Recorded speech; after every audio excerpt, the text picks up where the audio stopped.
Hi, everyone. Welcome to another episode of Grade 8 Events. I'm your host, Delaney Hall. We have so many events happening. I say that every week, but now that it's finally getting warm outside, I think everyone's just kind of itching to head out and have some fun time with their family and their friends. So, as always, we usually kind of spotlight one event. The event we're going to highlight today is actually the return of the Riverfront Canal Cruises, returning for the 25th season. If you've never done this, I highly recommend. It's one of those lovely Richmond things you can stamp off your bucket list.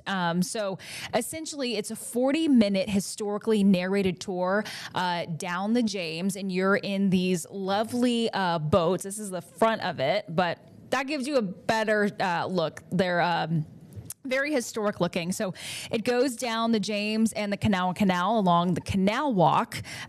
They're kicking it off tomorrow. So basically the season runs from April to November with varying hours. You can just head to their website to figure out what hours you want. The tours depart on the hour from the canal's turning basin. That's at 139 Virginia Street.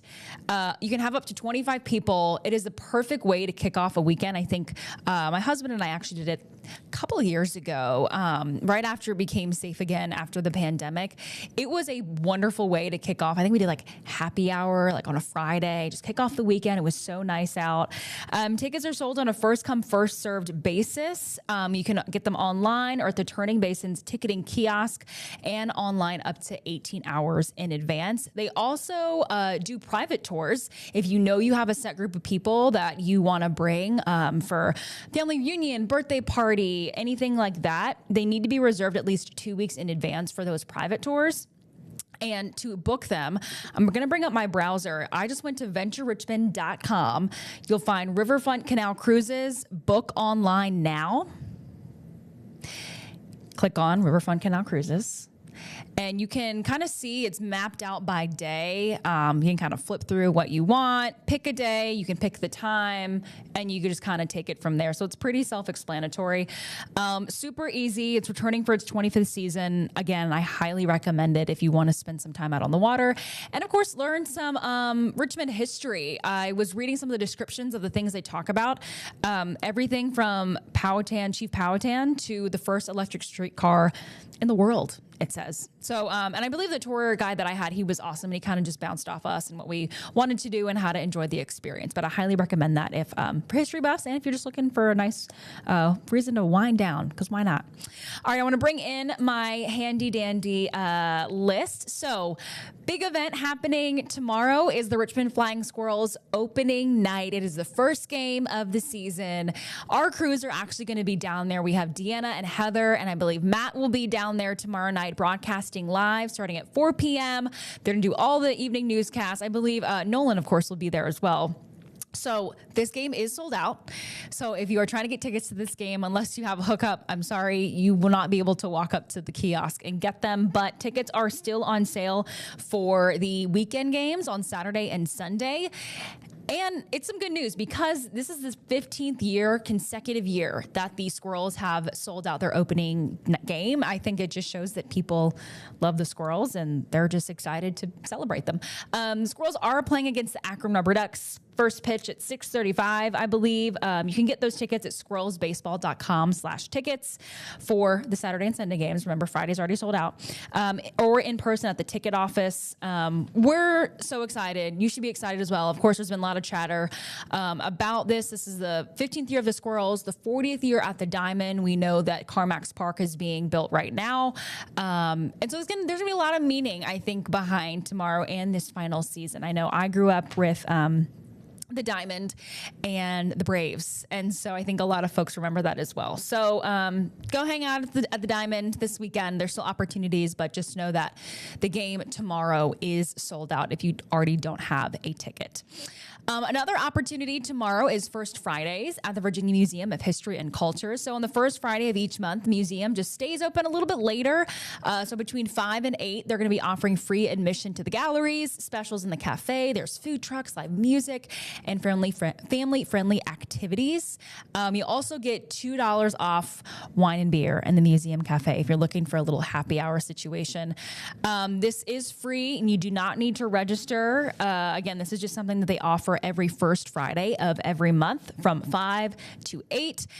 If you want more details about that, go to virginiahistory.org. That is the Virginia Museum of History's website. So highly recommend. They also, I mean, it's the first Friday of every month, but they also have all the dates listed of like every first Friday here moving forward. So if you really need to know the dates, you can, but it's in the title, First Fridays. Another fun thing, history tours at the Valentine return on Saturday. There's a lot of history going on, talks and tours, and it's fun because Richmond has a lot of history, obviously. So this kicks off on Saturday, and the Valentine does this every year. They offer more than 100 walking tours of the city. So maybe they're well-known areas, maybe they're not so well-known areas. They're offering a new one this year about the Scott's Addition neighborhood.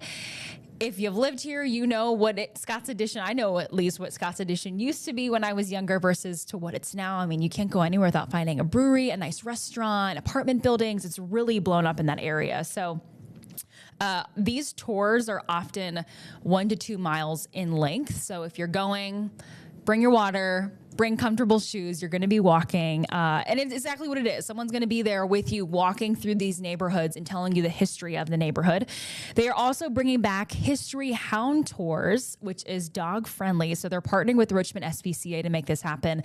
And on your walk, you will have adoptable dogs that will be available. And that the first one, I believe, is April 13th. So while the season kicks off this weekend, that's on April 13th if you're looking specifically for the History Hound Tours. You can go to thevalentine.org for tickets. Click on the tour that you want. You will want to get them in advance. They're going to be $20 for adults, $10 for members, and free for kids. I'm going to bring up my browser again. This is what you're going to see. Just go to thevalentine.org. I just clicked on the history of the Scott's Addition. Kind of gives you a little blurb, where you want to meet, what time, tickets, all that fun stuff, and exactly what the event details, exactly what you need. Pay attention to that. This meeting place is in front of Taza Kitchen. And just to get tickets, click this big red ticket button. Pretty easy. So that is the, there you go. That is the walking tours with the Valentine Museum.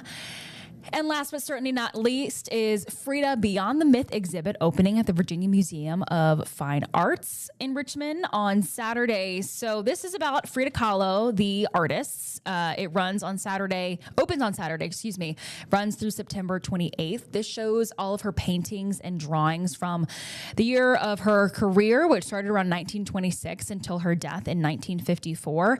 There's going to be more than 60 works of art there that the museum says a lot of them are rarely seen out of Mexico. And I did a little deep dive into some of her history.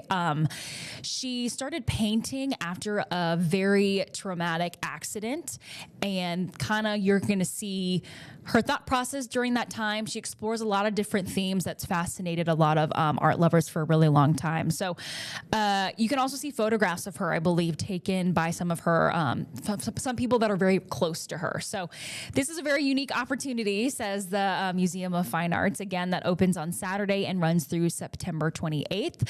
I didn't put this on here, but I do believe that Chesterfield Restaurant Week also starts coming up. I believe it's tomorrow. Of course, always support local. Chesterfield has some wonderful restaurants. I kind of flew through those, but there's a lot happening in a good way. Like I said, now that it's getting warmer outside, I think more people are looking forward to the festival season and having happy hour out on the lawns. And so we're excited to tell you about them. If you have an event that you'd like for us to learn about, send us an email at news@wrec.com. Also, we are doing interviews on 8 News at 9. If you have an event you'd like us to highlight or learn more about, just shoot us an email at interview@wrec.com, and we can see if that's a good fit for our show at 9 o'clock. But for now, I will say goodbye, and I will see you all next week.